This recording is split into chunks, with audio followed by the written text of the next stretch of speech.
அன்பர் பணி செய்ய என்னை ஆளாக்கி விட்டுவிட்டால் இன்ப நிலை தானே வந்து எய்தும் பராபரமே. ஷீரடி சாய்பாபா அவர்களை தரிசனம் செய்து கொண்டு வருகின்றோம். வெங்குசா ஜமீன்தாரும் சாயியும் அங்கே ஒரு தோப்பில் அவர் படுத்துருக்கார். சாய் பக்கத்தில் அமர்ந்திருக்கிறார். இவர்கள் இருவரும் ஆன்ம தத்துவங்களை, தெய்வீக தகவல்களை, தெய்வீக விஷயங்களை, எரிய அனுபவங்களை பேசிக்கொண்டிருக்கின்றார்கள். இந்த நேரத்தில் தான் இவர் மேலே பொறாமை கொண்ட கும்பல் அங்கே போய் எப்படியானு இவரை தெரியறதா தட்டிப்படும் அப்படிங்கிற நோக்கத்தில் போன கும்பல் ஒரு புதர் மறைவில் ஒளிந்து கொண்டிருப்பதாக பார்த்தோம். இவர்கள் பேசிக்கொண்டிருந்த பொழுது அதில் இருந்த ஒருத்தன் என்ன பண்ணினா அவர்களுக்கே தலைவன்கிற மாதிரி நல்லது செய்யறதுன்னா நமக்கு நாளாகும். அது எல்லாருக்குமே அப்படி தான். நல்லது ஒன்று செய்யணும்னா கொஞ்சம் தள்ளி போட்டுட்டே போவோம். அது கெட்டது செய்யறதுன்னா நமக்கு இருக்கிற ஆவேசம், ஆக்ரோஷம், உத்வேகம் கணக்கில் அடங்காது. இது எல்லாருக்குமே அப்படி தான் இருக்குது. நல்லது தள்ளி போகிறது, கெட்டது உடனே நடவடிக்கைக்கு வந்துடுறதே. அந்த கெட்டது சாயியை சம்ஹாரம் செய்து விட வேண்டும் என்கின்ற எண்ணத்தில் அந்த தீயவர்கள் போனவர்கள் புதர் பின்னால் ஒளிஞ்சுக்கிண்டு ஒரு கல் எடுத்தான். அட்டி வேகம் 4 வேகம் பறக்கிறது, விருன்னு பறந்துன்னு வருது. இங்கே படுத்துன்னு இருக்காரு யார்? வெங்குசா ஜமீன்தார்.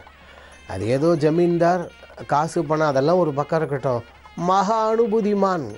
ஆச்சாரம் என்ன, அனுஷ்டானம் என்ன, தபஸ் என்ன, பூஜை என்ன, அவ்வளவுலையும் தலை சிறந்தவர். ஆத்ம அனுபவம் சித்தர், அவ்வளோ பெரிய திறமைசாலி.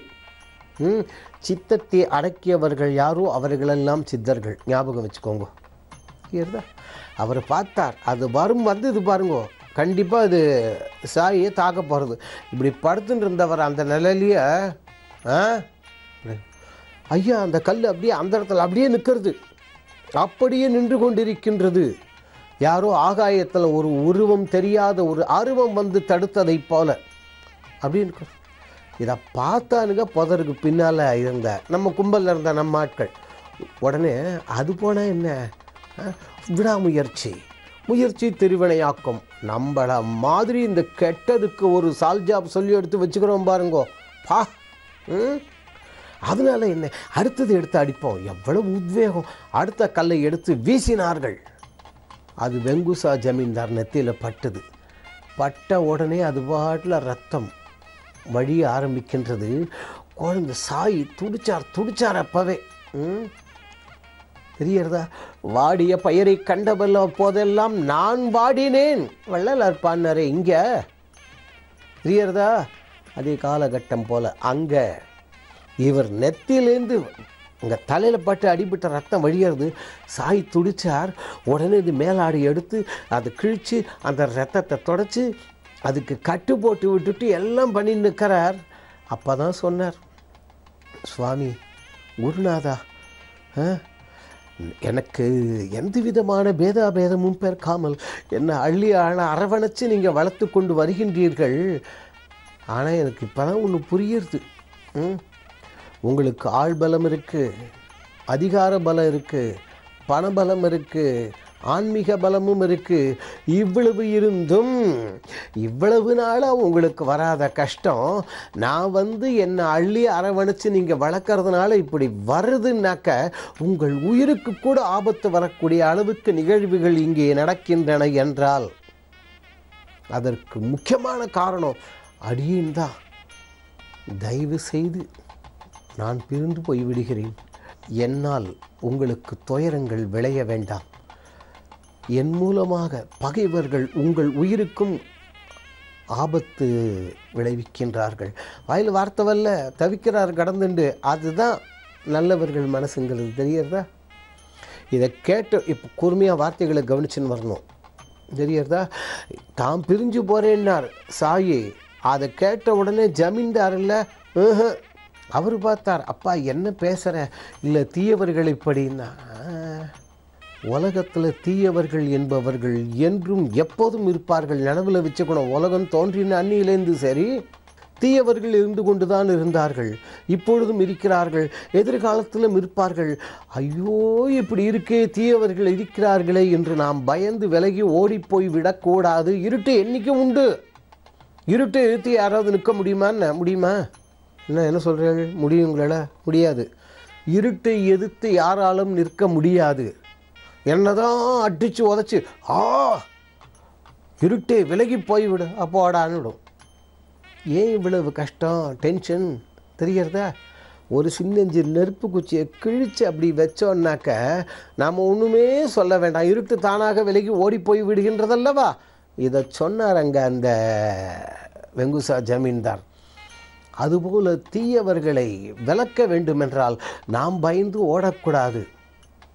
நாம் அப்படி மெல்ல எழும்பு விளக்கு எரி இருட்டு தானே ஓடி போய்டுறது இல்லையா?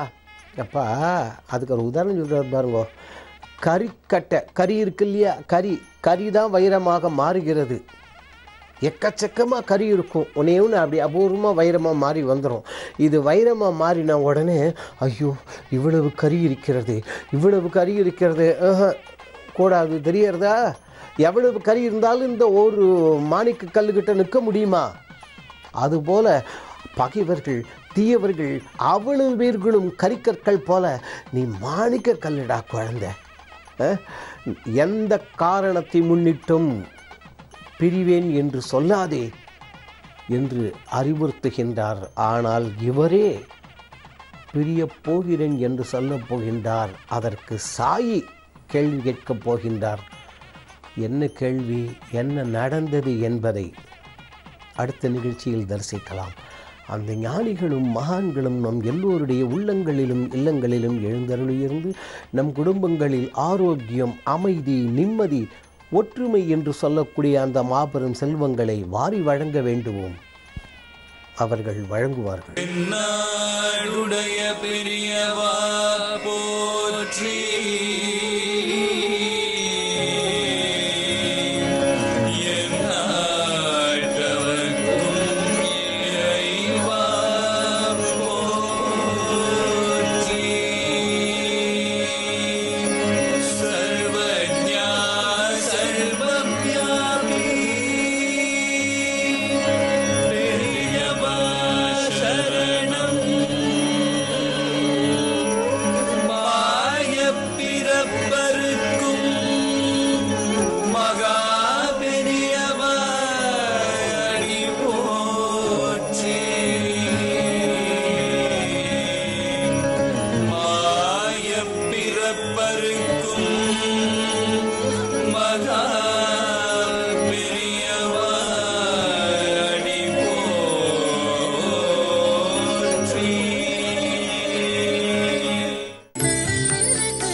ஸ்ரீ குருபியோ நமக. ஓம் காஞ்சி வாசாய வித்மகே சாந்தரூபாய தீமகி தன்னோ சந்திரசேகரேந்திர பிரச்சோதயாத். ஜீ தமிழ் தொலைக்காட்சி நேயர்கள் அனைவருக்கும் பி சுவாமிநாதனின் இனிய காலை வணக்கம். தெய்வத்தின் குரல் இதற்கு முந்தைய நிகழ்ச்சியில் மகா சுவாமிகள் கும்பகோணத்திலேருந்து ஒரு யாத்திரை போயின்னு இருக்கார். நல்ல படபடக்கிற வெயிலில் போயின்னு இருக்கார். அந்த படபடக்கிற வெயிலில் போகும்போது எல்லாரோட காலும் புளிஞ்சு தள்ளுறது சூட்டினால் யாருமே பாதரட்சைகள் அணியாமல் எல்லாருமே அந்த யாத்திரையில் நடந்து போயின்னு இருக்கா. மகா சுவாமிகளும் வெறும் காலோடையே நடந்து போயின்னு இருக்கார். மகா சுவாமிகள் போகும்போது முன்னால் போகக்கூடிய மாட்டை பார்த்து அந்த மாடு நொண்டுது, அதனால் மாட்டை விரட்டாமல் போக சொல்லுன்னு தகவல் அனுப்புகிறார். இந்த யாத்திரையில் போகின்ற இருக்கும்போது மகா சுவாமிகளுக்கு பின்னால் சில அடிகள் பின்னால் அவரோட சிப்பந்திகள்லாம் வந்துட்டுருக்கா. அதில் முடிகுண்டான் சாஸ்திரிகள்னு ஒருத்தர் கூட வந்துட்டுருக்கார். அவருக்கு இந்த வெயில் ஒத்துக்கலை. இந்த வெயில் தகிக்கிறது, அவரால் ஒரு அடி கூட எடுத்து வைக்க முடியல, துவண்டு விழுந்துருவார் போல இருந்தது. அவர் கேட்குறார், பக்கத்தில் இருக்கிற சிப்பந்திட்ட கேட்குறார், ஏண்டா இப்படியே நாம் நடந்து போயின்னு இருக்கோமே, அடுத்த ஊர் எப்போ வரும், அடுத்து நாம் தங்கக்கூடிய முகாம் எந்த இடத்துல வரும், எத்தனை கிலோமீட்டர் தூரம் இருக்குது, என்னால் நடக்க முடியலடா அப்படின்னு சொல்கிறார். தன்னோட இயலாமையை சொல்கிறார். இந்த பக்கத்து சிப்பந்தி காதில் விழுந்ததோ இல்லையோ, முன்னால் போயின்னு இருக்கிற மகா சுவாமிகள் காதில் இந்த வார்த்தைகள் விழறது, அந்த தெய்வத்தோட காதில் இந்த வார்த்தைகள் போய் சேர்றது. உடனே மகா சுவாமிகள் கேட்குறார், கழுத்தை திருப்பாம பின்னாடி இருக்கக்கூடிய சிப்பந்திகிட்ட கேட்குறார், முடிகொண்டான் சாஸ்திரிகள் என்ன சொல்கிறார் அப்படின்னு கேட்குறா. முடிகொண்டான் சாஸ்திரிகள் அடர் ராமராமா அப்படின்னு கன்னத்தில் போட்டுக்கிறார். மகாசுவாமிகள் காதுக்கு இது போயிடுத்தேன்னு போட்டுக்கிறார். பக்கத்தில் இருக்கிற சிப்பந்தி சொல்கிறார், இல்லை பெரியவா, அவர் சாதாரணமாக தான் கேட்குறார் அப்படின்னு இந்த விஷயத்தை சொல்லாமல், இதை சொல்ல முடியுமா மகாசுவாமிகள்கிட்ட? இது போல் அடுத்து போக வேண்டிய ஊர் எப்போ வரும்னு கேட்குறாருன்னு சொல்ல முடியுமா? அந்த விஷயத்தை சொல்லாமல் அவர் வேறு ஏதோ விஷயத்தை கேட்குறார் பெரியவான்னு சொல்லி ஒரு சால்சாப்பு சொல்லிடுறார்.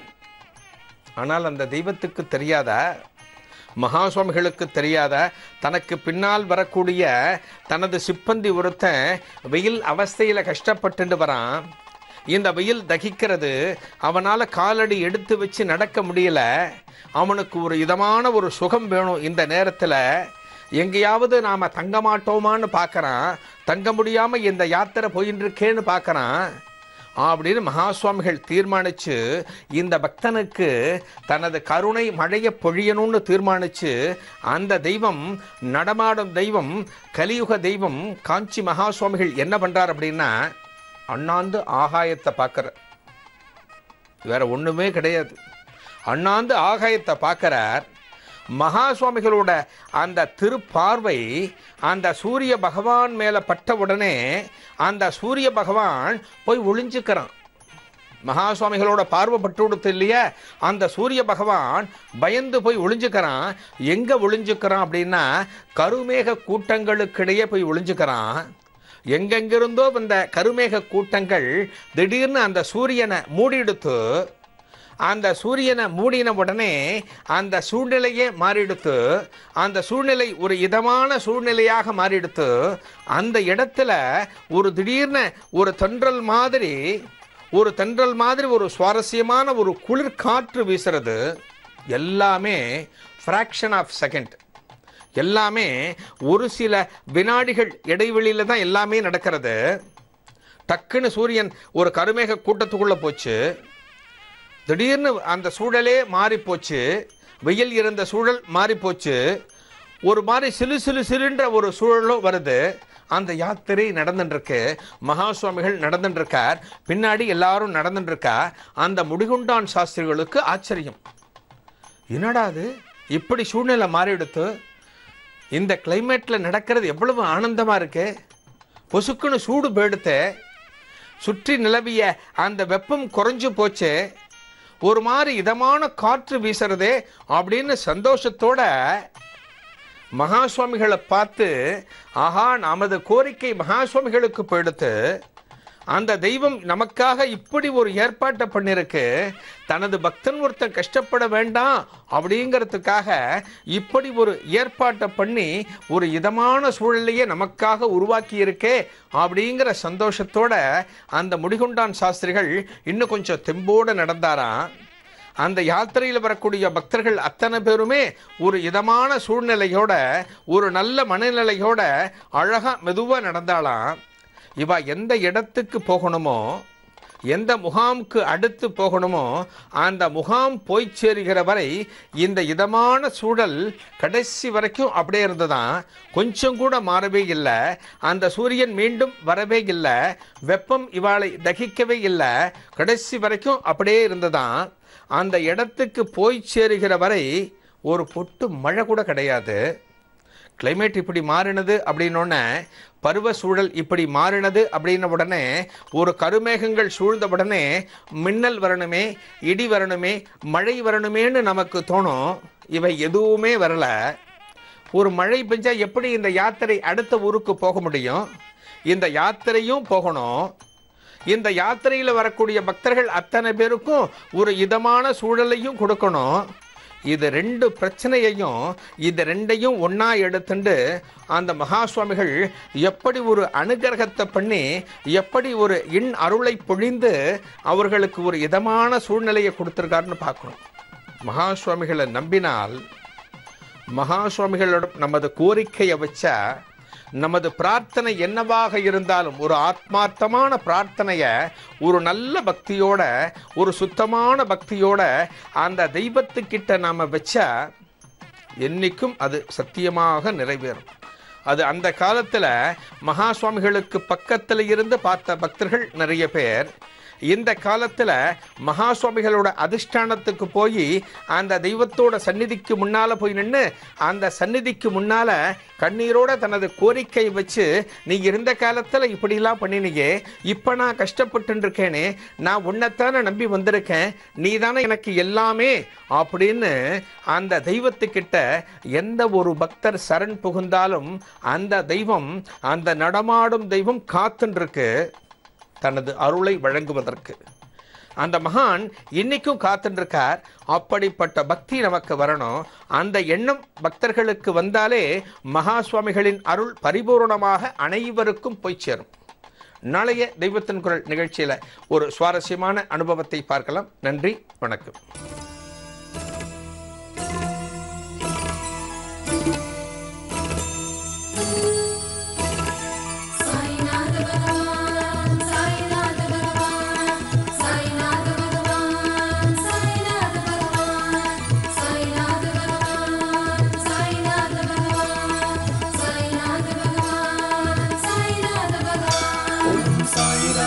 विद्महे आत्मारामाय धीमहि तन्नो बाबा प्रचोदयात्. ஷீரடி சாய்பாபா உந்தன் பதங்கள் பணிந்து ஆரத்தி எடுத்தோம். ஆரத்தி சாய்பாபா உந்தன் பதங்கள் பணிந்து ஆரத்தி எடுத்தோம். ஷீரடி சாய்பாபா உந்தன் பதங்கள் பணிந்து ஆரத்தி எடுத்தோம். ஆரத்தி சாய்பாபா.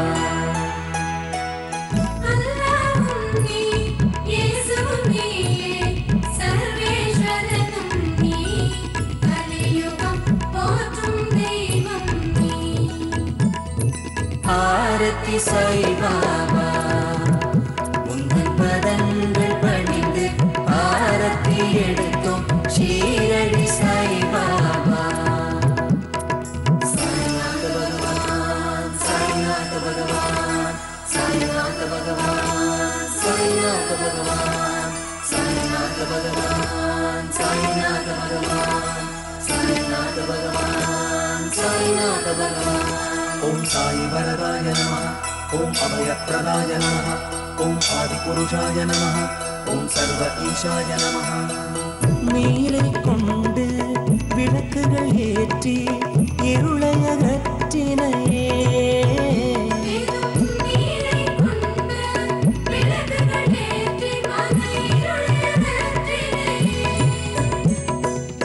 நெருப்பில் குழந்தை வீழ்ந்திடாமல் தன் கை கொடுத்தனையே.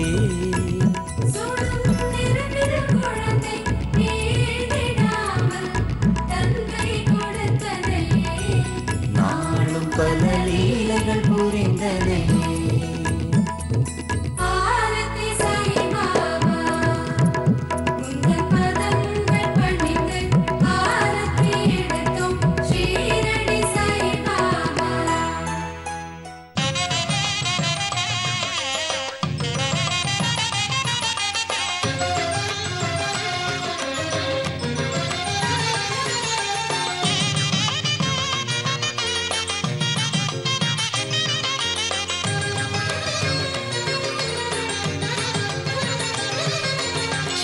ராகவேந்திரம் குரு ராகவேந்திரம் தினம் பாடு மனமே யோகங்கள் கூடும். ஸ்ரீ ராகவேந்திரம் குரு ராகவேந்திரம் தினம் பாடு மனமே யோகங்கள் கூடும். தீராத துயரம் தானாக விலகும். தீபாகும் குருவின் சரணார தீராத